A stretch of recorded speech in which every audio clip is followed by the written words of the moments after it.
The Wisconsin Badgers football team starts fall camp on Tuesday. Big press conference is coming in today from offensive coordinator Jeff Grimes and defensive coordinator Mike Tressel.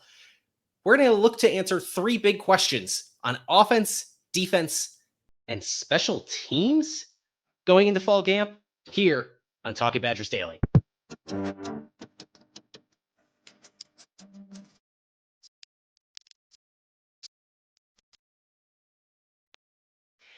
Yes, it is Talkin Badgers Daily. I'm your host, Kedrick Stumbris, here joined with our intrepid entrepreneur, Dillon Graff.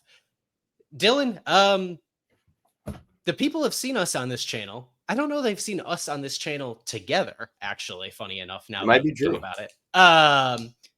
But now they're going to be seeing a lot more of the both of us, certainly of me. We're launching into this space, revamping the Talkin Badgers show. I think our viewers, our listeners know and love all those personalities here to stay, but we're doing just a little bit more. So before we get into talking some ball, why don't you, Dillon, let the good people know what they're here for? Yeah, I appreciate you setting the table that way, man. So there's been a lot of sleepless nights over the last handful of months, and really even maybe more so a year. A lot of what Badger Notes has become over the years was never really intended to be this thing. It was really just supposed to be a social media channel somewhere where I could talk ball with other people.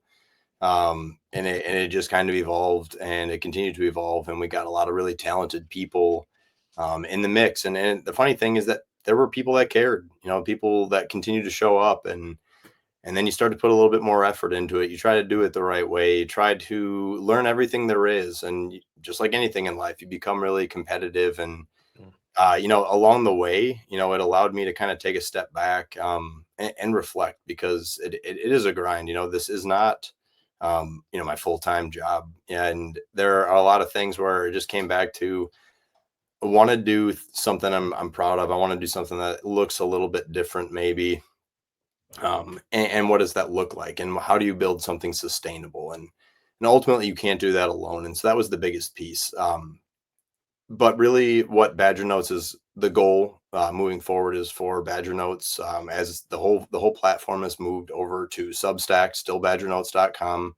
But there it's going to really just be a home for long form journalism. We have access to all 22, and we're going to kind of dedicate time to doing film, data dives, like things like that. Those are the things that I've learned along the way. That's what moves me. But that's not exactly what drives traffic.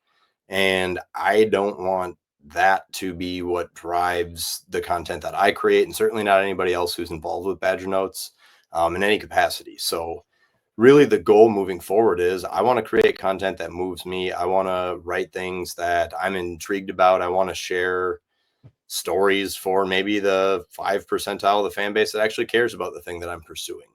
But that's what I want it to look like for myself. And more than that, there are a lot of different ways to consume content nowadays. And there's one thing that I've really enjoyed doing, and that's doing the Talkin Badgers podcast with the boys. And, as a now father of two, time is a little bit more limited than it used to be. And so that's something that I maybe don't have the capacity to guarantee every week the way that I would like to. And so that's where, bringing a guy in like yourself, to host the show daily, give the people more content, what they're looking for, kind of elevate more of those really talented people and those voices, and just kind of continue to engage in the community as a whole in a lot of different ways.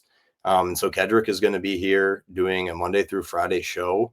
Going to continue to build our community in that capacity here on this channel. The podcast is integrated on the website itself.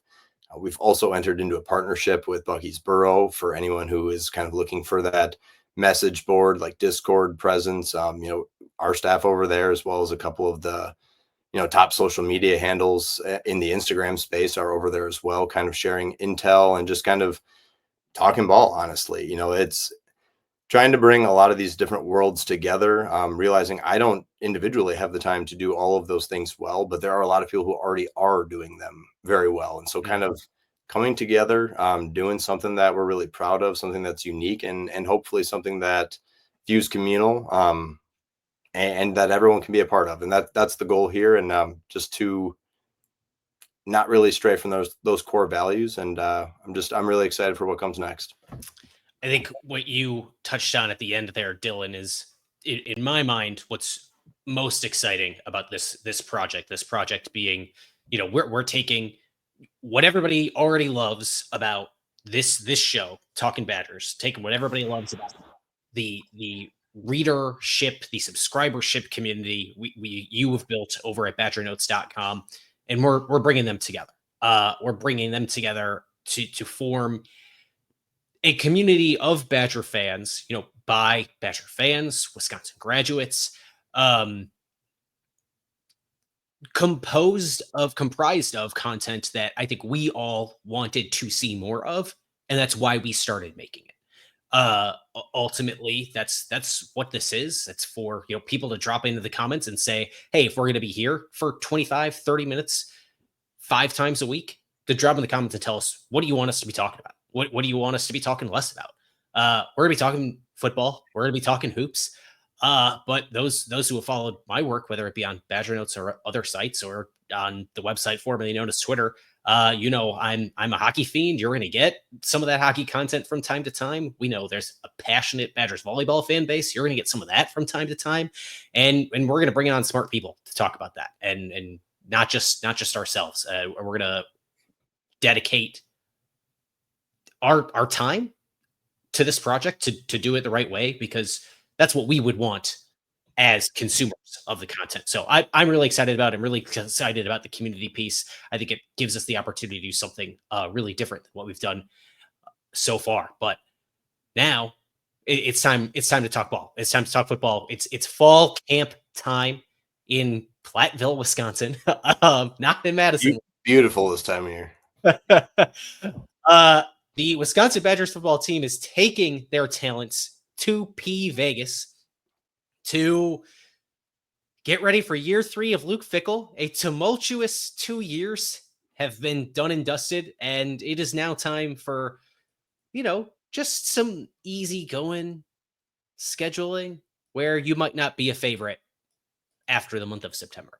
But that's been talked about to death. And so we're going to get into the more granular questions that we hope to see answered at fall camp over these next 3 weeks until Wisconsin takes the field early on in late August on a Thursday night, the night for college football. Many people are saying.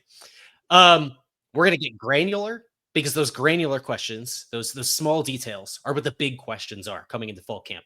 So, Dylan, I know you and I are each coming in with a big question for the offense, a big question for the defense. And we're going to wrap up with some special teams, because I think that is the most curious part about this fall camp, quite frankly, is that if you were to rewind to November, that record cold day in Camp Randall Stadium when Wisconsin lost to Minnesota, I do not think anybody expected us to be having a big special teams conversation in August of 2025, but here we are. I recognize it is July, but most fall camps have been in August. So let's start with the offense and fall camp question. My big question that I hope we see answered in fall camp for the offense is, do the Badgers have a real wide receiver one? Because in my mind, Dylan, I think this would be the first time Wisconsin had a real wide receiver one since Quintez Cephas.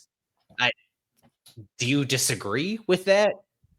What's funny is I think in a way I do. I'm not ready to. I want to be very clear. I love Vinny Anthony as much as anybody. I appreciate to know and what he was able to do with Braden Locke throwing him the football.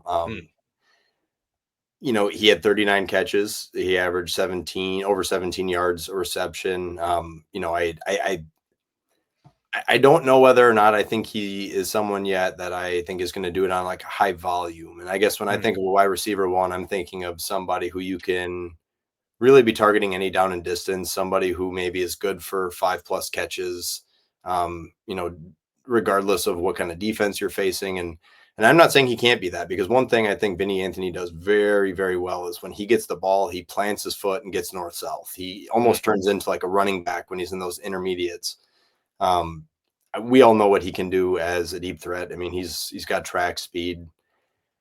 I'm not sure that I'm ready to call him a wide receiver one, although I feel fantastic about bringing him back. I think that retention of Vinny Anthony was absolutely massive and maybe sets the table for the rest of the offense, at least in the passing game.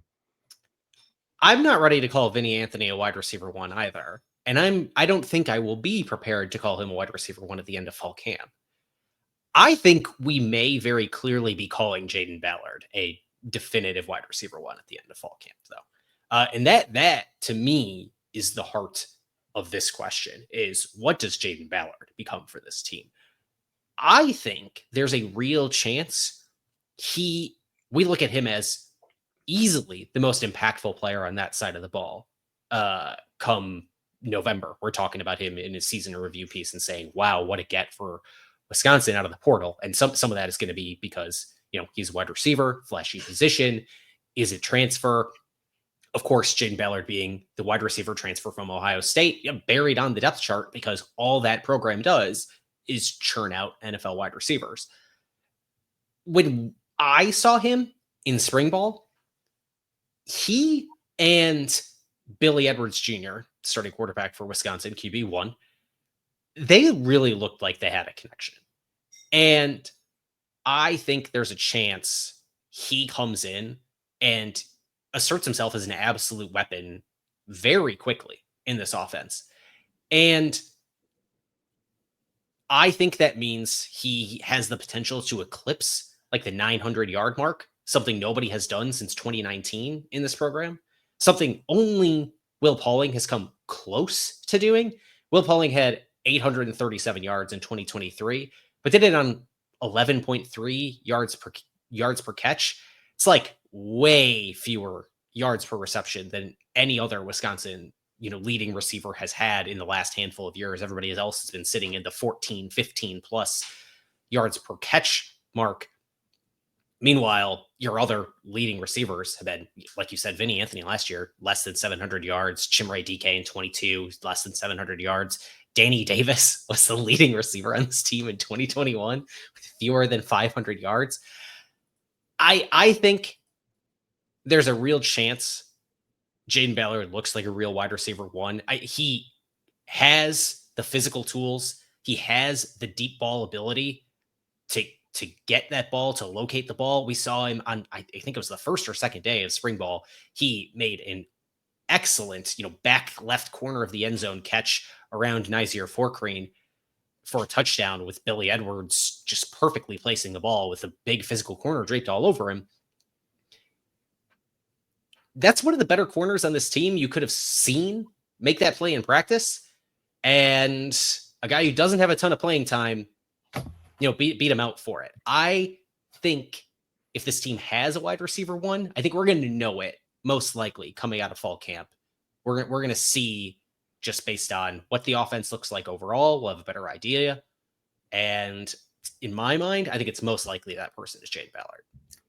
I think that's really interesting. I mean, there's definitely a non-zero chance that could be the reality. I mean, he's the fastest receiver in the room, and that's saying something when you have a guy like Vinny Anthony. I think what's really exciting, and obviously it all is going to be a matter of like how quickly it comes together, but in Jeff Grimes offense, one that wants to run the ball a lot, take those calculated deep shots off play action, like to have two guys in Anthony and Ballard on the outside with that kind of speed, I think is really exciting. And, and obviously even with the loss of Tanner Koziel, like I think that opens up maybe an opportunity for Tretch to kind of do some more work over the middle, get him the ball in some creative ways. I truly, and I've entered almost every offseason as the low man on the receiver room. Like every year, people are going to get excited about what is possible because, all the tools are there. And I think this is one of the first times where I've kind of come around to the idea that, like, I fully understand the gap that exists between the talent in our wide receiver room and that of whom we are chasing. In terms of like wanting to be a playoff caliber program, but that's not where we're at. I do think that it is probably markedly better, and more importantly, the pieces, at least on paper right now, seem to fit pretty well. And so I'm actually I have a higher level of optimism with this receiver group than I've had in a long time. And I think both of the outside receivers complement each other really well. Yeah, I think that's well said. And just on Trech Kakahuna, one note, he did leave spring practice early after the second or third practice with a lower body injury and did not return. I mean, we haven't heard anything to the contrary. It was supposed to be that he was just going to be back for fall camp, and that's what we were told when that happened by the program. I haven't heard anything otherwise, so I expect that he'll be back and be just fine. But I guess something to keep an eye on just for day one, day two is how does Tretch look? Does he just look 100%? I assume he will, but just something to note. Dylan, do you have a particular big question on offense you are looking to have answered in some capacity during fall camp? Yeah, for me, the question that I have is just who is the best five on the offensive line, and then where do they go? I think that it's pretty clear.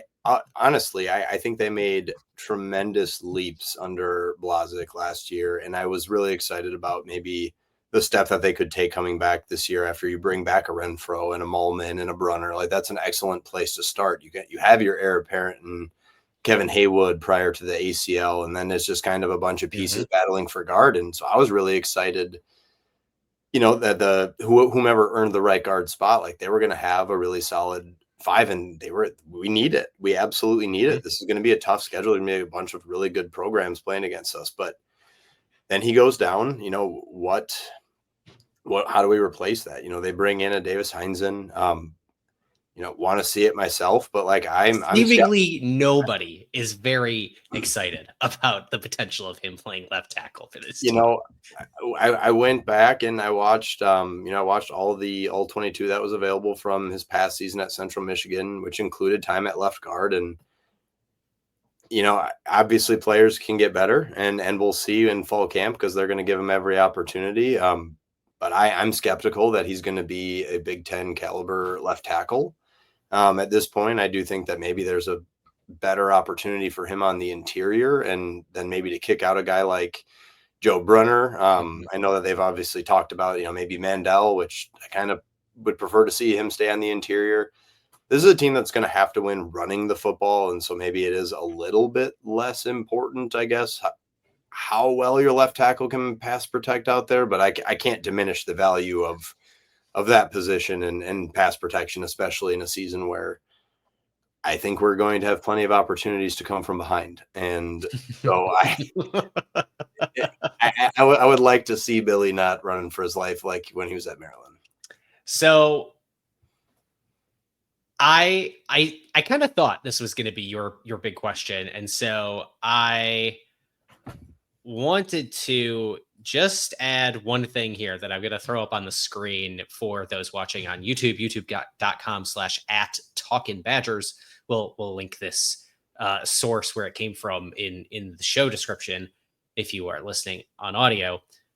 But this, courtesy of CFB Numbers on the website formerly known as Twitter, mapped with data from Pro Football Focus, all FBS quarterbacks a season ago with their pressure to sack ratio along with their average time to throw allowed, right? So how basically if your pressure to sack rate is high, is low, right? If you were not sacked very many times in accordance with the number of times you sustained pressure as a quarterback, you're relatively escapable. And also puts this on a plane with just how long did you have to throw.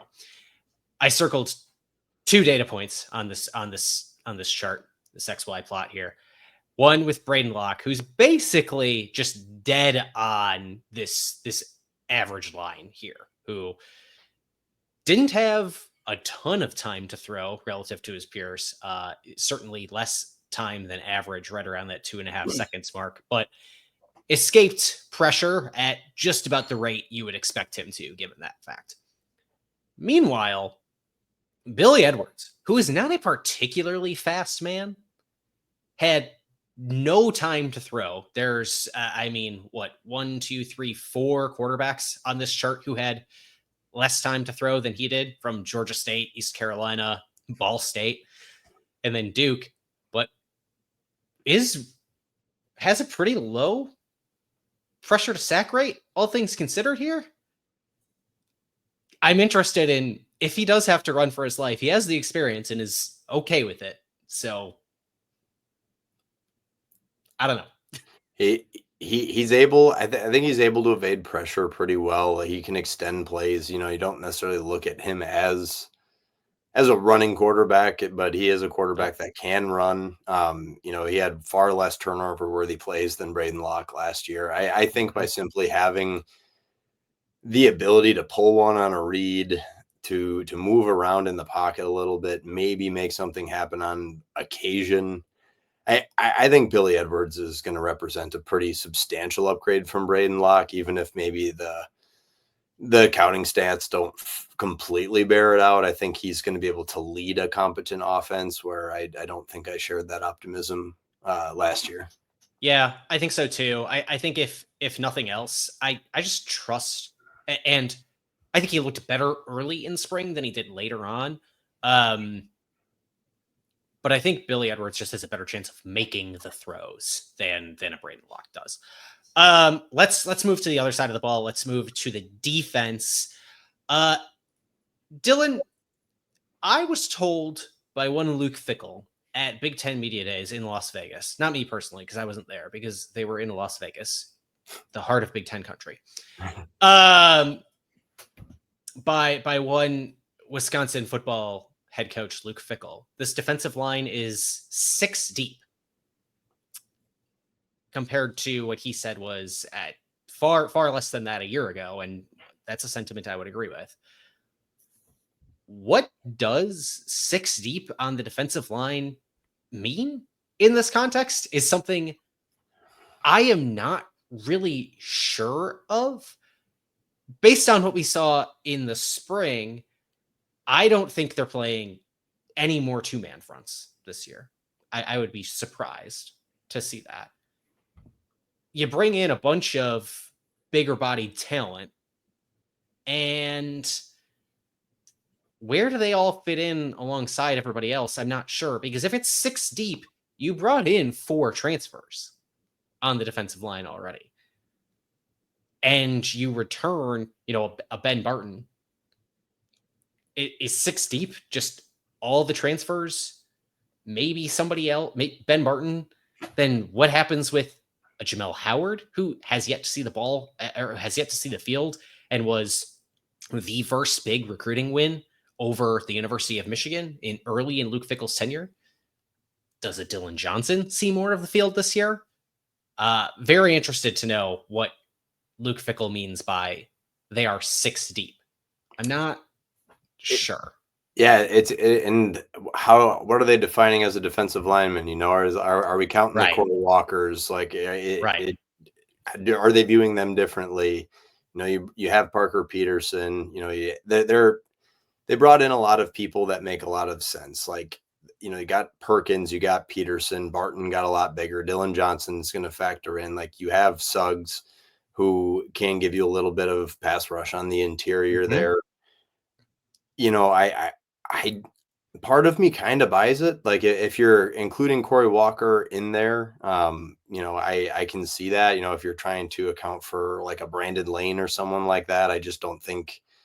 Yeah, he put on a lot of weight, and we'll have to see. But I don't know if I see any other younger players jumping up in there. And realistically, too, this is the time of year where we talk about how deep all the rooms are, and then after the first meaningful game you have, you rotate like one guy, two people. And so I just, if you're 6 deep, if you have to play 6 guys, it means that maybe, to me, you don't have 4 and 5 that are good enough. I do think that this defensive line is going to be a lot better. And so I don't want to be negative about it, because I think that if there's one thing that turns around the defense this year, it'll be whatever happens in that, really up there on the defensive line. I think without that piece, I mean, we've all saw how frustrating that can look, and just the trickle down effect of everybody else who has to make up for more as a result. So I think you're right. I mean, I think if he's talking six deep, it's the transfers, and it's Ben Barton and Dylan Johnson. I think I would be a little bit surprised if somebody else jumped from a group outside of them. That sounds right to me. You mentioned the size. That was something that has been talked about all year long, and of course, this has to be an improvement, because you cannot get worse from being dead last in tackles for loss in all of major college football a season ago. You cannot last in the FBS in tackles for loss. This defense was a year ago. Only up from there, unless you stay stagnant, at which point, oof. But a lot was made about how much size has been added. Luke Fickell on the Cover 3 podcast by CBS touted, last year they had one player in the defensive line rotation who weighed 300 plus pounds. That player was Ben Barton, who entered the year at 308, was where he was listed. He says now there are, I think he said now there are 6 or whatever the number is. But last year they only had one. Ben Barton, by the way, was listed at 308 last year. He's listed at 323 now. That's a lot. Meanwhile, all the transfers they bring in are 297 plus. Interesting. I thought Seamus Rohrer, our colleague over at BadgerNotes.com, had a very astute observation that the average weight on the defensive line has gone from 288.9 pounds to 300.8. It's just over a 4% increase. That's statistically significant. I think this is probably one of the greatest areas, not specifically the defensive line, but just an area where Luke Fickell and his staff have kind of had to look in the mirror and say, we miscalculated this completely. What we thought could work at this level, what we thought we could recruit to, all of those pieces, and obviously NIL and retention throws a wrench into a lot of those as well. But ultimately, I think this was one of their bigger miscalculations. I mean, you've seen just how far they have fallen, even in what you would call the old Big Ten West. But there's just such a steep mountain to climb there, pun intended. But the defensive line, I think, was the biggest miss on their part. You can't have guys that are playing undersized to get after the quarterback, because teams are just going to run it down your throat. Yeah, I think if you look at their recruiting trends now out of high school, I think they have realized that, they have internalized that, and are getting better, getting the bodies that they need to compete at the level that they want to compete at. They're getting much better at that. And after seeing, what they did last year with an FCS transfer and Elijah Hills up front, who, for all the defensive line's faults, I thought Elijah Hills was the one, very bright star there. They have brought in other big bodies, the body types that they need from lower levels, from the FCS level, a Michael Garner from Grambling State on the edge, Charles Perkins, like you mentioned, probably at, a nose tackle type position. Given that I have seen this staff have success with FCS level guys at this position before, I am more inclined today than I was 12 months ago to believe they can have that same kind of success. Dylan, what is your big question, if it is not the defensive line, that you anticipate having that you hope to have answered in fall camp? Yeah, so it's sort of piggybacking off the defensive line. It's really just, can this front seven, and maybe more specifically the outside linebacker room, can they generate pressure? I mean, this is a team that last year had 17 sacks as a team, was dead last in tackles for loss and tackles for loss per game. They finished 128th out of 134 teams in havoc rate. And maybe that, the defensive line last year certainly played a role in that, but it wasn't you didn't look around the field and see guys that were capable of winning a ton of one-on-ones either. And so, yes, the scheme is going to look different. We have a Corey Walker, we have a Michael Garner. They brought in a Mason Reiger, who, battled injuries and, in theory could be a big piece of this. What is Daryl Peterson? They had him at weight. Sebastian Cheeks has a little bit of intrigue to him. Tyrese Fearbury has a lot of really, really unique tools, and he's even produced a little bit at Kentucky in a rotational capacity. Mm-hmm. And so they're trying some really different things. And I think that you could make an argument as you sit here today that, like, there are 5-6 guys that could be pushing for time, but we know that's not how this goes. They're not truly 6 deep, not at the level that they want to play, even if that's how it looks in this moment. Again, to me, if we're talking that strongly about 6, maybe even 7 different guys, it means we don't have 2. And so who are they going to be? You moved Aaron Witt off ball. What does that look like? He's lost, he's down a little bit of weight. I think Mason Reiger, if he's healthy, like, I think he could certainly help this pass rush. Nick Clayton, he's just a physical freak. Can you get to a point? Are you good enough at stopping the run where on third down you can let him come in and steal a few snaps as a pass rush specialist? Like, there might be enough pieces here to get more than we have, but what does that mean? And who's it going to be? I right now I feel like there's a lot of names and I don't know where they slot in, and I don't look at that as we have a wealth of options. It means to me that we have a lack of meaningful ones. So I would love to be proven wrong about that, and we'll see, because something's got to change there. Dylan, I will save expounding on this for a future show, one that I want to do closer to the end of fall camp, if not, just before week 1. But I get the sense that you and I, very interestingly, given the last few years of Wisconsin Badgers football that we've watched, we seem to have more profound questions about the defense than we do the offense. And I think that's notable. It really is, when you consider that since 2020 that the Badgers haven't fielded an offense that's finished higher in EPA per play than 76th, and their next best was 99th during that time. And you're right, I'm giving, for whatever reason, the offense more of a pass. In 2020, though, that Illinois game, the EPA may have been 76 points per play. Completely electric. All right, let's wrap this up with special teams talk, because this is, in my mind, the biggest surprise, the most surprising question we have going into the fall, which is, who is the field goal kicker? A question that I never asked at any point in time in November. I never asked at any point in time in December.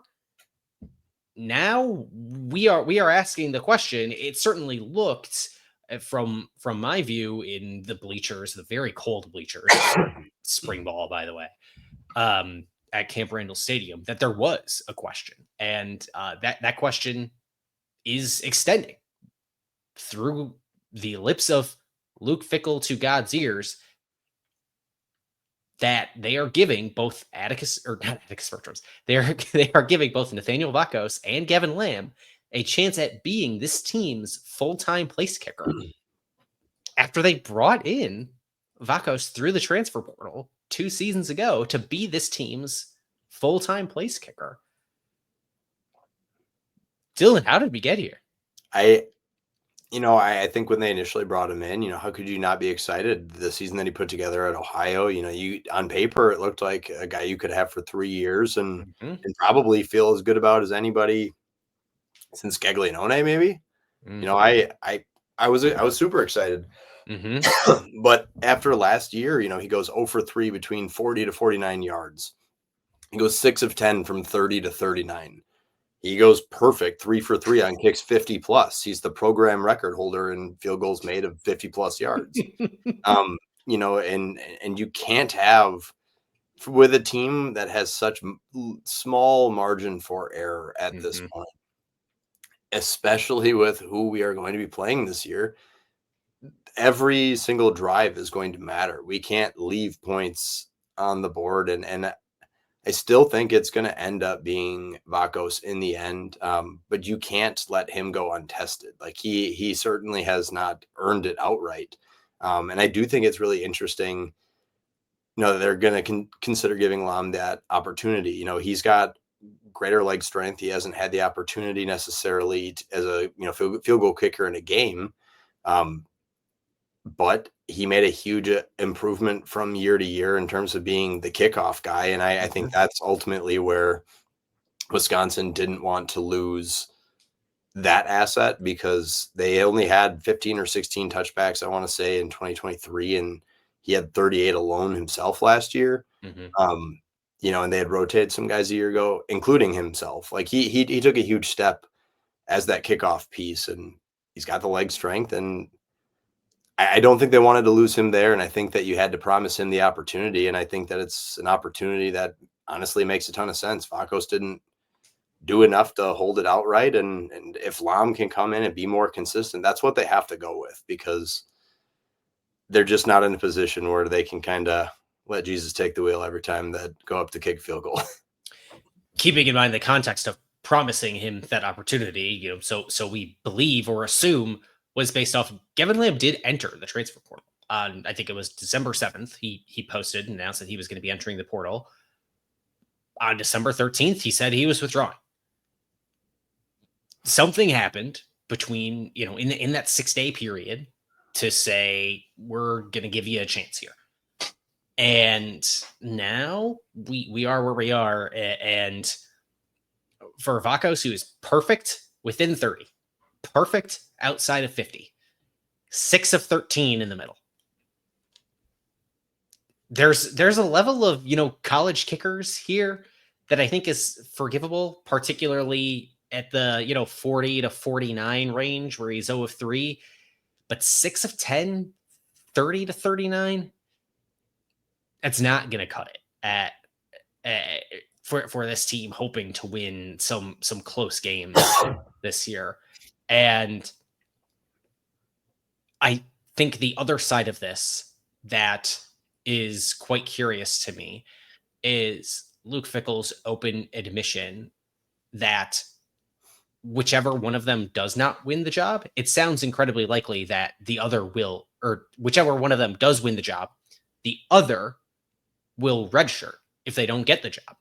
And both of them have one more year beyond this one, or neither of them have another year of eligibility remaining unless they use that red shirt. So maybe we get 1 year of one, and in 2026 we get 1 year of the other. Either way, it just depends on who's here for which season. I don't know. Anything could happen. It's college football after all. Absolutely. And I think maybe one of the other pieces when it comes to just specifically the special teams that it bears mentioning, the kicking there is a problem, but what do we got going on at long snapper? And that's a question that I don't feel like should be given too much time, but you go from 4 years of Adam Bay, who you never hear his name for all the right reasons, and then he's gone, and then you bring in Kason Pfeiffer, who I would say much the same. I thought he was really, really good in his 1 year. You go out and you bring in Cambridge, Wisconsin native Eli Stein with multiple years of eligibility, and it turns out he is not going to be nearly good enough. And so they go back to the portal twice, bring in Nick Levy and Andrew Goodman. I believe Deed Capper's still back. They've got a long snapping competition too. They thought they got it right initially, and I think it became pretty clear to them this spring that they didn't. And so is that going to be? Is that a storyline? Is that something that could be an issue for this unit as well? It's hard to say, but we do know that Atticus Bertrams will be a rock.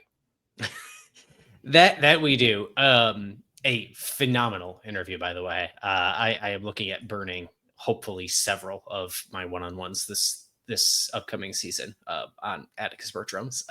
That will be fantastic. Dylan, I think this wraps a fairly lengthy opening episode here, but any last burning thoughts you have on fall camp? I know you published a burning questions piece this morning, or yesterday morning by the time you're listening to this, over on badgernotes.com. We'll of course link that home domain for us in the show description. You should go listen there, or go read there rather. Support Dylan's excellent work, Seamus's excellent work.